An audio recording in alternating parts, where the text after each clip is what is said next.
The divorce papers felt colder than the marble floors of the penthouse he was so proud of. Damien Voss, my husband of 5 years, slid them across the glass coffee table with the same detached precision he used to close multi-million-dollar real estate deals. "It's over, Amelia," he said, his voice devoid of warmth. Outside, the lights of San Francisco glittered like 1,000 mocking eyes. I felt the tiny, fluttering life inside me, a secret I had planned to share tonight over a celebratory dinner. Now that secret felt like a shield, the only thing holding my fracturing world together. The silence in the penthouse was a physical entity. It pressed in on Amelia, thick and suffocating, broken only by the faint hum of the city far below. Just an hour ago, this silence had been full of anticipation. She'd arranged a small bouquet of white freesias, his favorite, on the dining table, the caterer's exquisite meal warming in the oven. She had rehearsed the words 100 times, her hand resting on the gentle curve of her stomach that was not yet a bump, but a promise. "Damien, we're going to be a family." Now the catered food was forgotten, its aroma a sickly sweet ghost of a future that had just been executed. Damien stood by the floor-to-ceiling windows, a silhouette against the sprawling, indifferent city. He hadn't looked at her, not really, since he'd walked in and dropped his briefcase with a thud that seemed to echo the finality in his heart. "I don't understand," Amelia whispered, the words catching in her throat. Her voice was a fragile thing in the vast, minimalist space he had designed.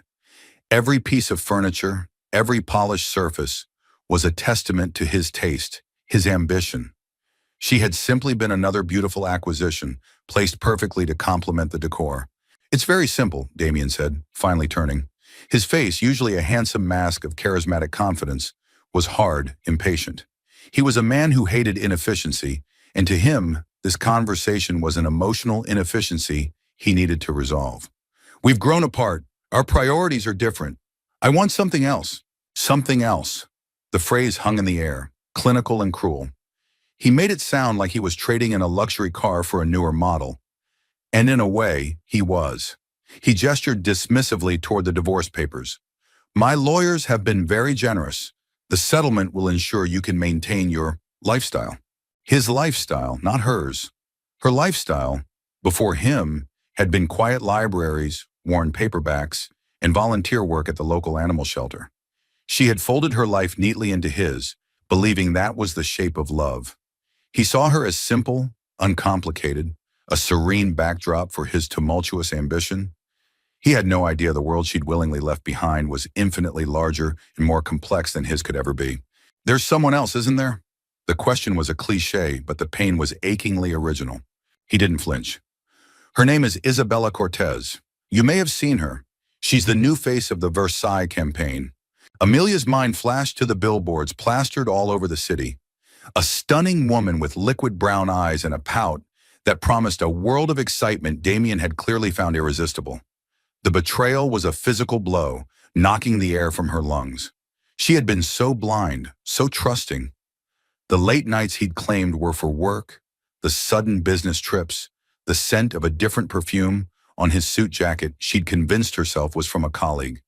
It all clicked into place with sickening clarity. Her hand instinctively went to her stomach. The secret, the tiny, persistent flutter. It was the only thing that was truly hers in this cold glass cage. "Damien," she began, her voice shaking but finding a sliver of strength. "There's something you need to know." He held up a hand, cutting her off. "Whatever it is, Amelia, it won't change anything. My mind is made up. Isabella understands me. She understands my world, the pressures, the drive. She thrives on it." He took a step closer, his tone softening into a condescending sort of pity. "You were always too gentle for this life. You deserve a quiet life, a garden, books. I'm doing you a favor, really." Rage, cold and pure, pierced through her shock. A favor? He was tearing her life apart and calling it a kindness. "I'm pregnant," she said. The words dropped into the silence, heavy and undeniable. For the first time, a flicker of something unreadable crossed his face. Not joy, not concern, annoyance. It was the look he got when a construction project was delayed, when a permit was denied. It was the look of a man encountering an obstacle. He was silent for a long moment, calculating. She could almost see the gears turning in his brilliant, ruthless mind. He was assessing liability, running the numbers on this new, unexpected variable. Is it mine or mine? He asked. The question was a scalpel designed to wound, to shift blame, to create doubt. Amelia felt the floor drop out from under her. Of all the cruelties, this was the most profound. He was trying to sever not just their past, but their future, the last biological link that would tie them together. You know it is, she said, her voice dropping to a low, dangerous whisper that surprised even herself. The gentle Amelia he thought he knew was receding, and something older, something forged in a world of far greater power, was beginning to surface. Damien shrugged, the gesture a final devastating dismissal. It doesn't matter. It changes nothing about the divorce. We can have the lawyers work out the arrangements for it separately. Paternity test, child support, all of it. Just another clause in the contract. He saw their child as a clause, a line item in the dissolution of their marriage. In that moment, the love she'd clung to, the memories she'd cherished, all of it turned to ash. He hadn't just broken her heart, he had revealed that he never truly knew it at all. He had no idea who she was, where she came from, or what she was capable of. He thought he was the shark, the apex predator, and she was just a guppy in his magnificent aquarium. He was about to learn that she was the ocean. Sign the papers, Amelia, he said, his voice returning to that brisk, businesslike tone. It's better to be clean about it. She looked down at the documents, at the clinical black ink that spelled out the end of her world as she knew it. Then she looked back at him, her eyes clear now, the tears having dried up, replaced by a cold, hard resolve. No, she said, his brow furrowed. What? I said no, she repeated, pushing the papers back across the table. You don't get to dictate the terms of my surrender, Damien. Not anymore. You want a war? You'll get one. But you should know. You've been fighting it on my territory all along. He laughed, a short, humorless bark. Don't be dramatic, Amelia. You have nothing. Your name, your home, your accounts, it's all tied to me. She gave him a small, sad smile. That's what you think, she said softly, turning her back on him and walking towards the bedroom, her steps steady and sure. That's your first mistake. The penthouse, once a symbol of her life with Damien, now felt like enemy territory. Amelia moved through it with a deliberate calm, a stark contrast to the storm raging within her. She didn't pack the designer clothes Damien had bought her, the jewels he'd gifted her after closing a big deal, or the art he'd curated for their walls. She packed a small, worn leather suitcase with the things that were truly hers. A handful of faded novels, a framed photo of her laughing with a silver-haired woman, a soft gray sweater that had been her mother's, and her laptop. The rest was just set dressing for a life that had been a lie. She left her keys on the glass coffee table, right next to the unsigned divorce papers. As she closed the heavy door behind her, the soft click echoed with a finality that was both terrifying and liberating. She didn't take the elevator down to the garage where a luxury sedan waited for her.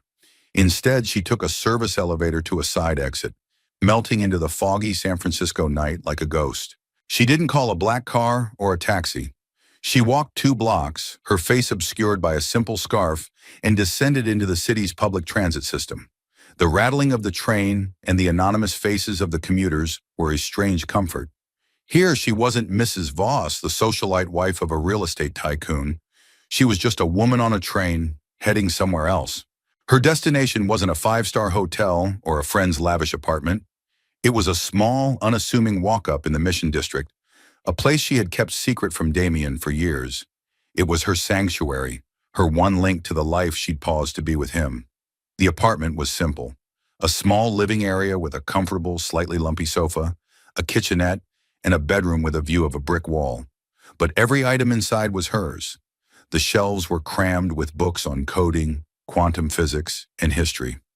The art on the walls wasn't by famous artists, but framed schematics and patent diagrams. This was her real home. The air smelled of old paper and brewing tea, not the sterile, floral-scented air pumped through the penthouse. Here she could breathe. Sinking into the lumpy sofa, Amelia finally allowed the tremors to rack her body. The grief was a physical thing, a crushing weight on her chest. She cried for the man she thought she had married, for the future she had so carefully painted in her mind, and for the child who would now be born into a battlefield. Flashbacks played behind her closed eyes. Their first meeting at a charity gala. He had been dazzling, focused, a force of nature who saw her across the room and pursued her with single-minded intensity. He'd been charmed by what he called her serene intelligence. She'd been captivated by his ambition, his seeming adoration. He'd loved that she wasn't like the other women in his circle, who talked only of fashion and gossip. He didn't know that her disinterest stemmed from the fact that her world was one of logic, algorithms, and innovation that made his real estate deals look like child's play. She had told him her family was in tech, a vague description he'd accepted without question, assuming it meant a comfortable but unremarkable middle-class background. He was the self-made man. He preferred that she have no competing dynasty. Amelia Sterling, an orphan raised by her grandmother, sounded perfect. It was a half-truth. She was an orphan, but her last name wasn't Sterling. That was her mother's maiden name.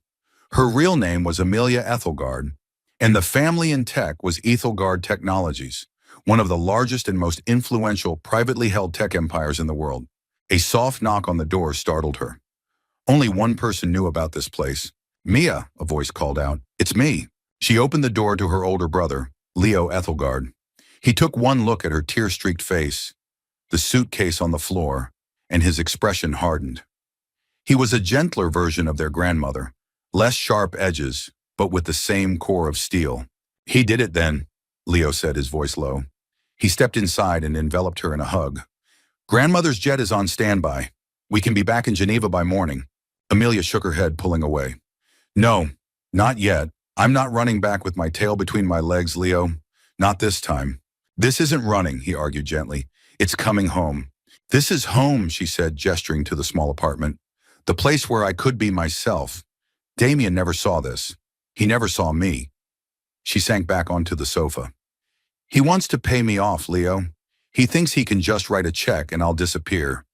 He told me I have nothing without him." Leo's jaw tightened. "The arrogance of that man is astounding. He has no idea, does he? He has no idea that the seed money for his very first major project, the one that launched him, was funneled through 3 shell corporations from a Geneva bank account controlled by grandmother." Amelia looked up, shocked. "She told you?" "She told me after you married him. It was a wedding present, a test. She wanted to see what he would build. But she also made sure that if he ever hurt you, she held the foundational deeds to his entire empire." The revelation was staggering. Her grandmother, Genevieve Ethelgard, a woman who operated with the strategic foresight of a chess grandmaster, had never trusted Damien. She had built a safety net for Amelia, woven into the very fabric of her husband's success. Damien's self-made narrative, the very core of his identity, was a fiction underwritten by the family he disdained. A new feeling began to displace the grief. It was a slow-burning anger, but it was also a spark of power. Damien hadn't just betrayed her. He had built his kingdom on her family's land, and then tried to evict her from it. "He knows I'm pregnant," she said, her voice flat. "He suggested a paternity test and called the baby a clause in a contract." The color drained from Leo's face. The Ethelgard family was fiercely private and intensely protective. An heir was not a clause. It was a continuation of a legacy. This insult was not just to Amelia, but to all of them. "Okay," Leo said, his voice deadly quiet. "The gloves are off. What do you want to do, Mia? And don't say nothing. That's not an option anymore." Amelia looked at the framed pattern diagram on her wall, a complex algorithm for predictive data analysis she'd co-authored under a pseudonym. She thought of the world she had given up, a world of intellectual challenges, of building things that mattered. She had chosen love, and it had been a poor investment. Now it was time to return to the family business. "I don't want to ruin him, Leo. Not completely. That's not who I am," she said, taking a deep breath. "But I want him to understand. I want him to feel what it's like to have the foundation of his world crumble. I want him to know that he was the one with nothing, and I was the one who gave him everything." She picked up her laptop, her fingers flying across the keyboard with a speed and familiarity that had been dormant for too long. "Call grandmother. Tell her I'm back, and tell her legal team to get ready. Damien Voss is about to learn about due diligence." Damien Voss felt untouchable. He stood on the balcony of his new sanctuary, a lavish borrowed apartment overlooking Central Park in New York. Isabella was draped over a chaise lounge behind him, scrolling through her phone, the picture of effortless glamour. San Francisco was a memory, a chapter he had decisively closed. Amelia's tear-streaked face was a minor, unpleasant detail in an otherwise perfect corporate takeover of his own life. "The board meeting was a triumph, darling," he said, turning to Isabella with a triumphant smile. "The Blackwood Tower project is officially greenlit. The financing came through this morning. It's going to be the tallest residential building in the city. My legacy." Isabella looked up, her expression momentarily distracted from a stream of social media notifications. "That's wonderful, Dee. We should celebrate. There's a new private club opening in Soho. Everyone will be there." Her enthusiasm was for the party, the status, the reflection of his success she could wear like a new diamond bracelet. It was exactly what he wanted. There was no quiet questioning, no talk of feelings or moral quandaries. Isabella was a mirror, reflecting his own ambition back at him, polished and beautiful. With her on his arm, he wasn't just a successful man, he was an icon, a brand. His phone buzzed. It was his CFO, Mark. Damien answered, his tone expansive. "Mark, tell me more good news." "We might have a small fire to put out," Mark said, his voice tight with an anxiety that immediately pricked Damien's good mood. "It's about the financing for Blackwood. The lead investor, a European consortium called Argentum Capital, has invoked a review clause. They're putting a temporary hold on the funds pending a material change in circumstance audit." Damien's grip on his phone tightened. "What the hell does that mean? What material change? Our valuation has never been higher." "They're being vague, citing leadership stability concerns." "It's bizarre, Damien. These guys have been rock solid for years. They were practically silent partners. Now, out of nowhere, they're acting like we're a volatile startup." "It's a shakedown," Damien spat, pacing the balcony. "They smell blood in the water after the acquisition and think they can squeeze us for a better position. Get our legal team on it. Threaten to sue them for breach. I will not have my legacy project held hostage." "Already on it," Mark said. "But Damien, be careful. These Argentum people are ghosts. All we know is that their money is old, clean, and has deep roots. Poking them might not be wise." Damien hung up, his jaw clenched. He refused to let this derail him. It was a minor hiccup, a test of his resolve. He would crush it, just like he crushed every other obstacle. Meanwhile, thousands of miles away in a steel and glass mansion overlooking Lake Geneva, a very different kind of meeting was taking place. Amelia sat at a long, holographic conference table, a cup of herbal tea warming her hands. Across from her sat her grandmother, Genevieve Ethelgard, the matriarch of the Ethelgard Empire. She was a woman in her late 70s with eyes that missed nothing and a mind that moved like a quantum computer. "Argentum Capital has put a hold on the funds," Genevieve said, her voice calm and measured. She was looking at a series of complex financial charts projected in the air between them. As expected, Mr. Voss is responding with aggression. He thinks it's a power play. Amelia nodded. "It is, just not his." "Leo informed me of your situation," Genevieve continued, her gaze softening almost imperceptibly as she looked at her granddaughter. "I am sorry for your pain, my child. I will admit, I never trusted him. His ambition was a hunger that could never be filled. A man like that always ends up eating whatever is closest to him." "You funded him," Amelia said, not as an accusation, but as a statement of fact she was still processing.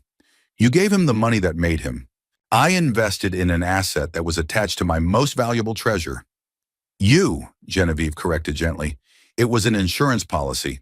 I hoped I would never have to cash it in. But now it seems the premium is due." The head of Ethelgard's legal division, a sharp-eyed woman named Sophia, shimmered into existence as a holographic presence at the end of the table. "Genevieve, Amelia, the initial probes are complete. Voss Developments is leveraged more heavily than we thought. His recent acquisitions were aggressive, funded by debt secured against his existing properties. The linchpin for all that debt, the collateral that made the banks comfortable, was the consistent, silent backing of Argentum Capital." Amelia leaned forward, her mind so long occupied with domestic concerns, now snapping back into the familiar patterns of strategic analysis. "So if Argentum pulls out, it's not just the Blackwood Tower that's at risk. It's a domino effect. His other creditors will panic. Precisely, Sophia confirmed. The entire house of cards is balanced on our foundation, and we are about to begin a seismic evaluation. Genevieve turned to Amelia. The question, my dear, is how you wish to proceed. We can bankrupt him by morning. We can acquire his company for pennies on the dollar and fold his legacy into our real estate portfolio. Or we can pursue a more delicate approach. The old Amelia, the one who had cried on the lumpy sofa just days ago, might have shrunk from this. But the woman sitting here now was an Ethelgard. The pain was still there, a raw wound in her heart, but it was now fueling a cold, clear purpose. She thought of her unborn child in the cavalier way Damien had dismissed their very existence. He built his identity on being a self-made man, Amelia said slowly, her voice steady. He needs to believe he is the master of his own destiny. Let's not take his company. Let's not take his money, not yet. Let's take his narrative. Genevieve raised a perfectly sculpted eyebrow, intrigued. We don't just pull the funding, Amelia explained, her confidence growing. We start asking questions. Quietly at first. We leak concerns to financial reporters. We initiate audits into his supply chains, his labor practices, his environmental compliance, all through our network of subsidiaries that he doesn't know are connected to us. We create 1,000 tiny cuts. Let him scramble. Let him exhaust himself fighting shadows. Let him watch his world unravel, thread by thread, and have no one to blame but his own supposed incompetence. A rare, thin smile touched Genevieve Ethelgard's lips. Sophia, the lawyer, looked impressed. You want to deconstruct him piece by piece, Genevieve mused.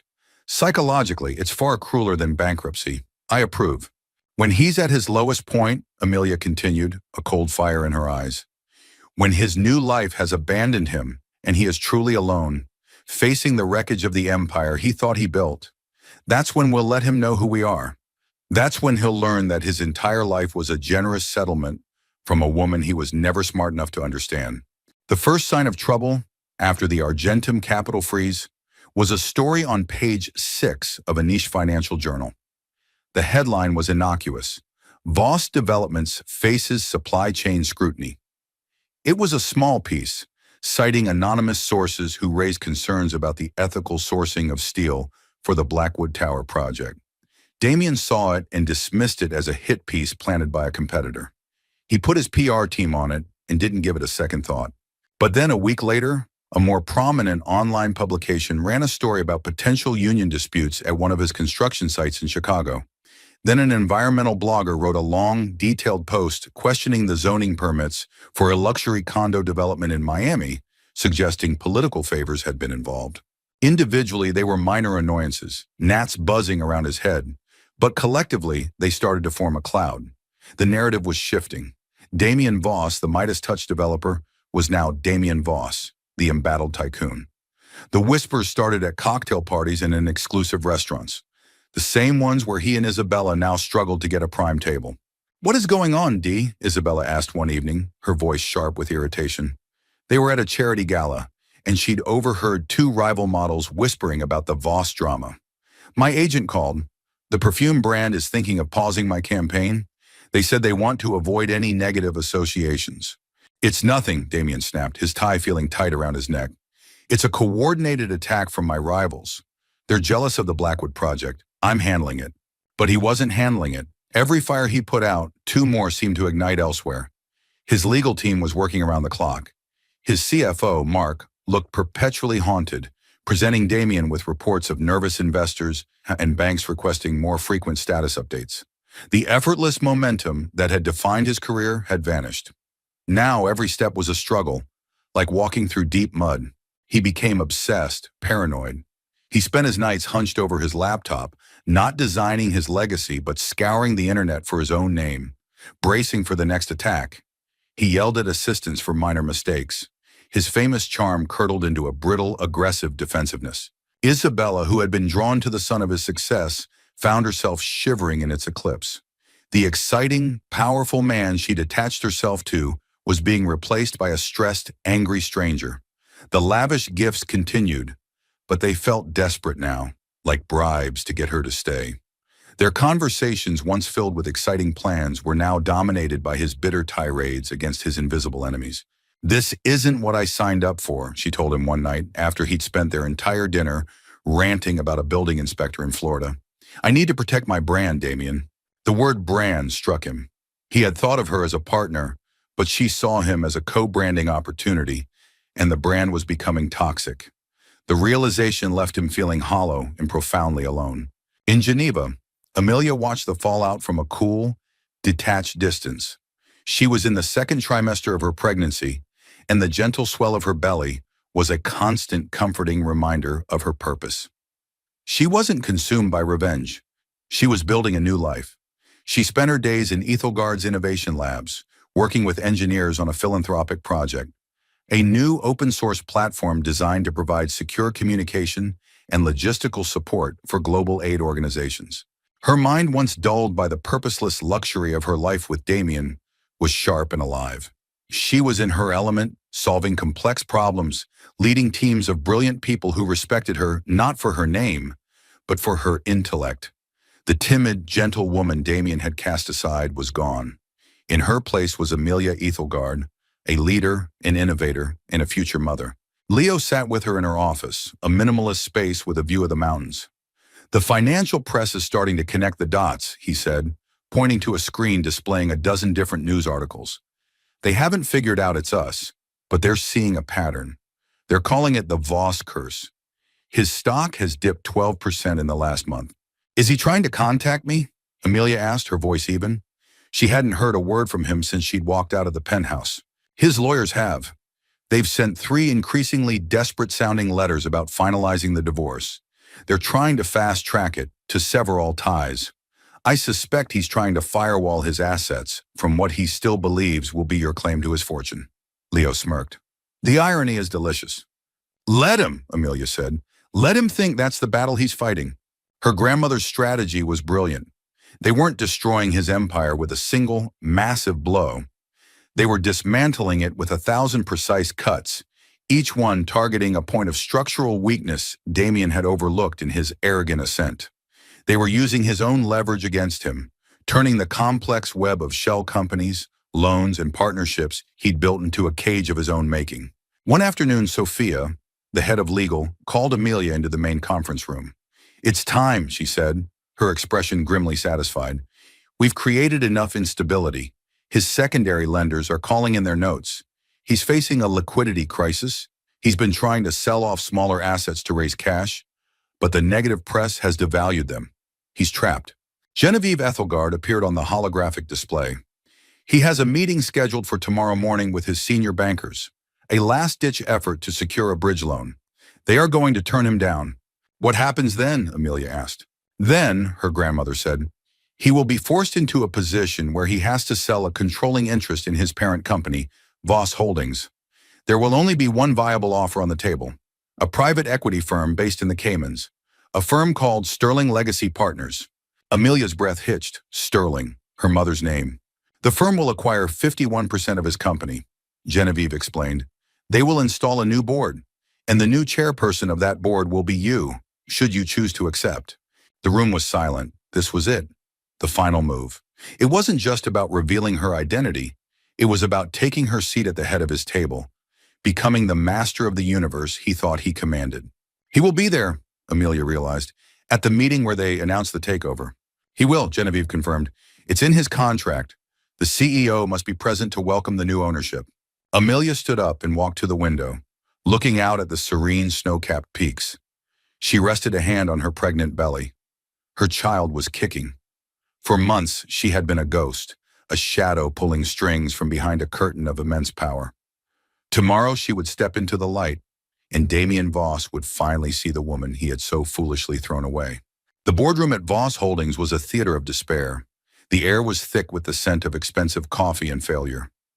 Damien Voss stood at the head of the long mahogany table, a ghost in one of his own bespoke suits. His face was gaunt, with dark circles under his eyes that no amount of concealer could hide. His remaining senior executives, including a shell-shocked Mark, sat like statues, avoiding his gaze. They had just been informed that their last line of credit had been denied. Insolvency wasn't a risk, it was a matter of days. So that's it? Damien's voice was hoarse, stripped of its usual commanding resonance. No one else? No other offers? Mark cleared his throat. There is one. An offer came in overnight. It's, aggressive. He slid a folder across the table. A firm called Sterling Legacy Partners. They're offering to buy a 51% controlling stake, enough to cover our debts and stabilize the company. It's the only thing that saves us from total collapse. Damien stared at the name. Sterling Legacy Partners. It felt like a cruel joke, a ghost from a past life. He thought of Amelia Sterling, the quiet, simple woman he had discarded. Was this some bizarre coincidence? His mind, already frayed with paranoia, couldn't make sense of it. Who are they? He demanded. I've never heard of them. They're new, but their capital is anything but, Mark said, reading from a memo. Extremely private, based offshore. They're sending a representative to formalize the offer and meet the board. In fact, she should be here any minute. Damien felt a surge of humiliation. He was being forced to stand here and welcome the new vultures who would pick over the bones of his life's work. He, who had always been the acquirer, was being acquired. He straightened his tie, pulling together the last shreds of his pride. He would face this with dignity. He would show them he was still Damien Voss. The double doors of the boardroom opened, and Amelia walked in. The silence was absolute. It was as if all the air had been sucked from the room. She was not the gentle, unassuming woman he remembered. She was dressed in a tailored navy blue dress that elegantly accommodated her now very visible pregnancy. Her hair was pulled back in a sophisticated chignon. Her expression was calm, confident, and utterly unreadable. She moved with an authority that seemed to command the very space around her. Beside her was her brother Leo, and behind them, a team of lawyers whose suits probably cost more than a mid-sized car. Damien stared, his mind refusing to process what his eyes were seeing. He felt a dizzying sense of vertigo, as if the world had tilted on its axis. Amelia, he breathed, the name a strange sound on his lips. What are you doing here? She didn't look at him. She addressed the room, her voice clear and steady, with a crisp transatlantic accent he'd never heard her use before. Good morning, gentlemen. I am here on behalf of Sterling Legacy Partners. She placed a slim briefcase on the table and opened it. I believe you have our offer. We are prepared to sign today. Our terms, however, are non-negotiable.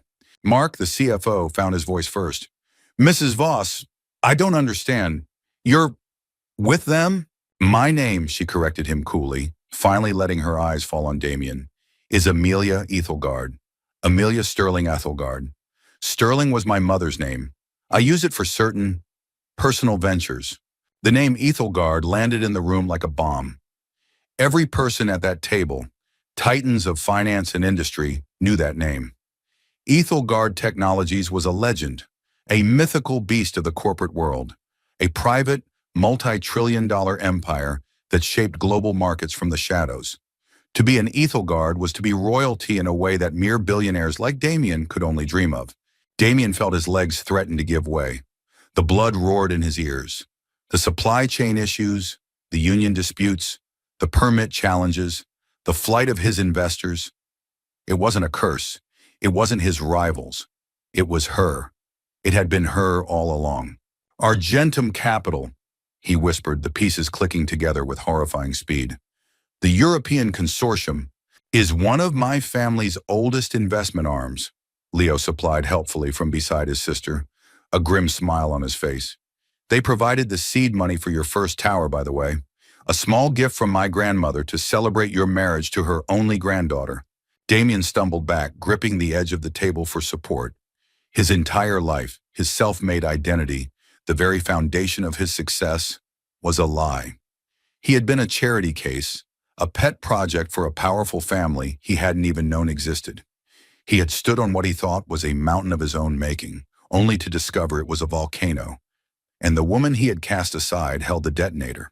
The new board will be installed effective immediately, Amelia continued, her gaze unwavering, holding his. It was devoid of hatred, which was somehow worse. It was filled with a chilling, detached pity. I will be assuming the role of chairperson. Mr. Voss will be kept on as CEO for now. He will report directly to me. The humiliation was a physical agony. He would be a puppet in his own company, forced to answer to the woman he had callously dismissed. He would have to sit in meetings and follow her directives while she carried the child he had called a clause in a contract. His world hadn't just crumbled. It had been revealed as a fiction he had told himself. He looked at Amelia, really looked at her for the first time. He saw the sharp intelligence in her eyes, the steel in her posture, the effortless power she wielded. This was who she was all along, hidden in plain sight. He had been so blinded by his own reflection that he had failed to see the sun. "Why?" he choked out, the only word he could manage. Amelia's expression softened for a fraction of a second, a flicker of the woman he had once known. "You told me I deserved a quiet life, a garden and books," she said, her voice dropping so only he could hear. "You were half right. I do deserve those things. But I also deserve this. You tried to take my future, Damien. So I'm taking back the past you built with my family's money. Consider it the first installment of our child's inheritance." The fallout was swift and absolute. The news of the takeover and of Amelia's true identity ripped through the financial world. It wasn't just a business story, it was a saga of Shakespearean proportions. The narrative Damien had so carefully crafted, that of the self-made visionary, was shattered and replaced by a more humiliating one. The clueless husband who had been propped up and then surgically dismantled by his wife's powerful family. His phone, which had once been a constant stream of offers and invitations, fell silent. His friends in the industry, men he had golfed with and made deals with, now crossed the street to avoid him. He was a pariah, a cautionary tale whispered about in boardrooms and at country clubs. The first casualty of his new reality was Isabella. She had watched the news on a giant television in their borrowed New York apartment, her perfectly made-up face a mask of disbelief. Ethelgard, she had repeated, the name foreign and unbelievable on her lips. As in, the Ethelgards. You were married to an Ethelgard and you didn't know. The accusation in her voice was clear. He was not just a failure, he was a fool. And there was nothing less attractive to Isabella than a fool. "I'm leaving, Damien," she said that evening, her suitcases already packed and waiting by the door. There were no tears, no dramatic farewell. It was a business decision. "My brand can't sustain this kind of messiness. I need to distance myself." He didn't have the energy to argue. He just watched her go, the click of the door echoing the sound of Amelia's departure months earlier. But while Amelia's leaving had felt like a rupture, Isabella's felt like a simple erasure. It was as if she had never been there at all. He was left alone in the vast, empty apartment, surrounded by the trappings of a life that no longer felt real. Work became a daily exercise in humiliation. He was still CEO, a title that now felt like a cruel joke. He sat in his glass-walled office, the king of a kingdom that was no longer his. He was required to attend board meetings chaired by Amelia. She was professional, coolly efficient, never once using their shared history against him in front of others. But her very presence was a constant reminder of his failure. She would dissect his proposals with a sharp, logical mind he had never known she possessed. She would question his financial models, pointing out flaws with a calm precision that left him stammering. He saw now that her previous silence in their marriage hadn't been a lack of understanding, but a lack of interest in his petty corporate dramas. Her world operated on a different level entirely. He tried to reach out to her once, waiting for her after a grueling board meeting. "Amelia, can we talk?" She paused, her hand on the door, her belly a prominent, perfect sphere under her dress. "About what, Mr. Voss?" "If it's about the Q3 projections, please schedule a meeting with my assistant." "No, not about that," he said, his voice desperate. "About us." A look of genuine weariness crossed her face. "There is no us, Damien. There is you, there is me, and there is the business arrangement that we are both now a part of. That's all." "I'm sorry," he blurted out. The words felt inadequate, hollow. "I was a fool. I didn't see you. I didn't know." "No, you didn't," she said, her voice soft but unforgiving. "You didn't know because you never asked. You saw what you wanted to see. A beautiful, simple accessory to your life. The fault for that is yours alone." She turned to leave. "My grandmother used to say, never mistake quiet for weakness. It's a lesson you have learned the hard way." He was left alone in the empty boardroom, her words hanging in the air. The silence was his new companion. In the past, his life had been a cacophony of deals, calls, and praise. Now, in the crushing silence, he was forced to confront the one person he had been running from his entire life, himself. Without the external validation of success and adoration, he was forced to look inward, and he didn't like what he saw. He saw a deeply insecure man, terrified of being seen as small. His entire life had been a frantic effort to build walls of money and power around that fragile core. He had needed a wife who made him feel bigger, not one who was, in reality, galaxies larger than he was. He had needed the superficial worship of a woman like Isabella because he had no real self-worth of his own. He sold the San Francisco penthouse, a place he could no longer bear to enter. He moved out of the New York apartment and into a smaller, anonymous corporate rental. He stopped going to the clubs and restaurants. He began to strip away the layers of the persona he had built, and what was left was a man he didn't recognize. Lost, adrift, and utterly alone. One evening, he found himself walking past a playground. He saw a father pushing his daughter on a swing, her laughter echoing in the evening air. The image struck him with a force that buckled his knees. He was going to be a father. He had a child coming into the world, a child who would bear his blood but would be raised in the Ethelgard world of power and privilege. What would that child think of him? Would they know him only as the man who had been defeated by their mother? The man who had called their existence a clause in a contract? That was the moment the last of his pride finally broke. It wasn't about the money or the company anymore. It was about the future, about a legacy far more important than a tower of steel and glass. It was about the chance, however slim, to be a father. And he knew with a certainty that chilled him to the bone that this was a redemption he could not buy. It would have to be earned. The 9 months of Amelia's pregnancy passed in a blur of code, contracts, and quiet contemplation. While the world watched the dramatic corporate restructuring of Voss Holdings under its new Ethelgard leadership, Amelia was focused on two creations, her child and a foundation she was building in her mother's name. The Sterling Foundation was her true passion project. Its mission was twofold: to invest in education for underprivileged girls in STEM fields, and to fund the development of technologies for humanitarian aid, the very platform she had begun designing in the days after she left Damien. She poured her energy into it, working with a small, dedicated team handpicked from the best and brightest within the Ethelgard ecosystem. This was her counter-narrative. The world might see her as the wronged wife who had enacted a spectacular revenge, but she was redefining herself on her own terms. She was not a victim, nor was she a vengeful queen. She was a creator, a builder. Damien had been obsessed with building a legacy of concrete and steel, monuments to his own ego. Amelia was building a legacy of knowledge, opportunity, and hope. Her office at the foundation was nothing like the cold, minimalist spaces Damien favored. It was warm and inviting, with comfortable chairs, shelves overflowing with books, and walls covered in whiteboards filled with complex diagrams and brainstorming notes. Here she was not chairperson Ethelgard or the infamous ex-Mrs. Voss. She was just Amelia, the leader of a team driven by a shared purpose. Her daughter was born in a private clinic in Geneva on a crisp autumn morning. She was a beautiful, healthy baby with a tuft of dark hair and her mother's calm, intelligent eyes. Amelia named her Clara after Marie Curie, a woman she had long admired. Holding Clara in her arms for the first time, the last vestiges of her pain over Damien's betrayal finally melted away. They were replaced by a fierce, protective love that reoriented her entire world. The corporate battles, the public drama, it all seemed insignificant compared to the tiny, perfect human sleeping in her arms. This was her true north. This was everything. Genevieve and Leo were her rocks, a constant source of support.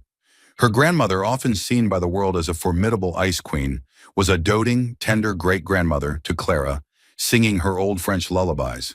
The Ethelgard mansion, once a place of quiet, formal solitude, was now filled with the soft sounds of a baby's coos and laughter. Amelia made a decision. She formally stepped down as chairperson of Voss Holdings, promoting a trusted Ethelgard executive to take her place. She would retain her seat on the board and her controlling interest, but her day-to-day focus would be on the Sterling Foundation and her daughter. She had proven her point. She had taken back control. Now it was time to build, not to rule. She heard snippets about Damien through business channels. He was still CEO of the company that bore his name, but he was a changed man. The reports described him as subdued, diligent, and focused. He had stopped fighting her directives and had started executing them with a quiet competence.